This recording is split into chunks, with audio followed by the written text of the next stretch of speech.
This is the River Aire, not far from the Ballochmyle Viaduct. This is the site of a large dam or weir that used to channel the water through two tunnels and through the Kingencleugh Glen down to the Haugh, where there were 4 separate watermills.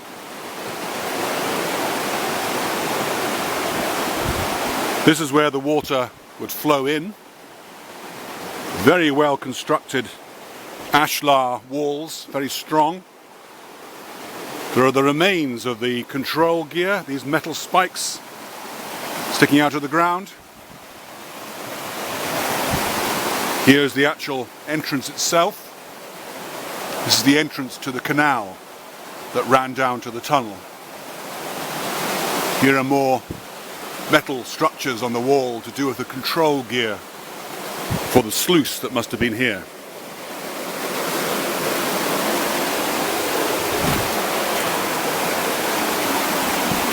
The weir is now completely gone. However, these walls of the weir area are still very substantial and in relatively good condition.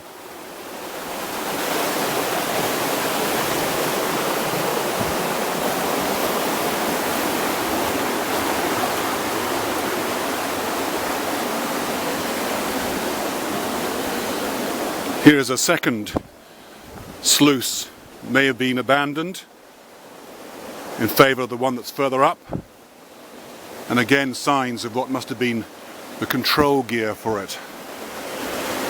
Notice how this beech tree, its roots have taken advantage of the gap between the ashlar blocks. Again, surviving metal structures to do with the control gear.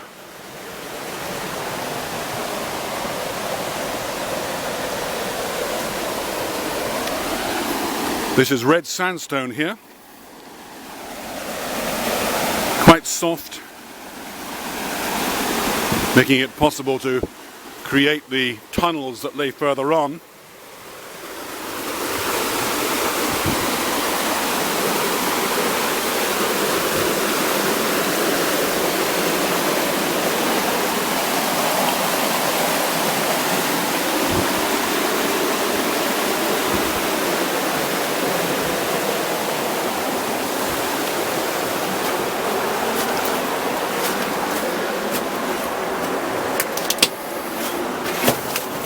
Very substantially constructed entrance to the canal that runs down a fair distance until it comes to the first of the tunnels. The longest of the tunnels here was over 1,000 feet long, that's 300 meters. It's not clear when they were constructed, but we do know that the Cistercian monks had mills here.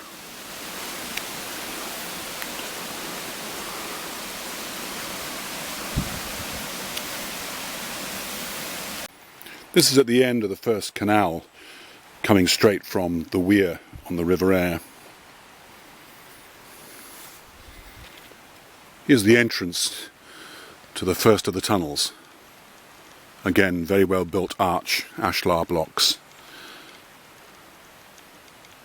This runs for maybe 100 feet or so before the first light is visible. Either as a collapse or a deliberate sort of air vent. The Ordnance Survey maps, the first 2 editions from the 1850s, 60s and on, they show the details of these canals and tunnels, so clearly they were fully built by that time. This is the Kingencleugh Glen. And here we are in Robert Burns's bath.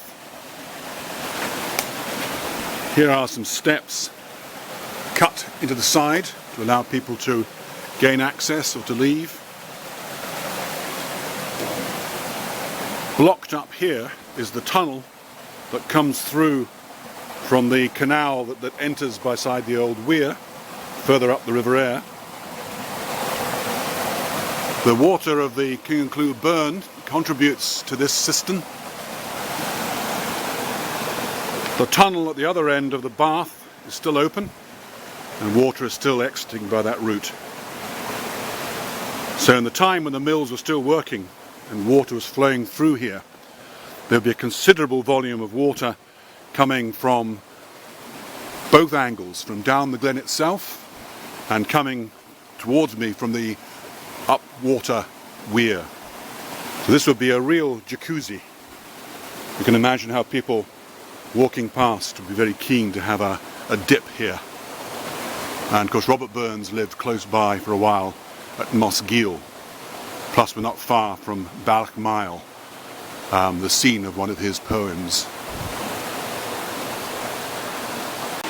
This is the site of the old ford across the River Aire, close to where the water running down to Haugh Mills came out of the last of the tunnels. Just across the way was a wee cottage known as the Dam. So until 1924 this was a public road.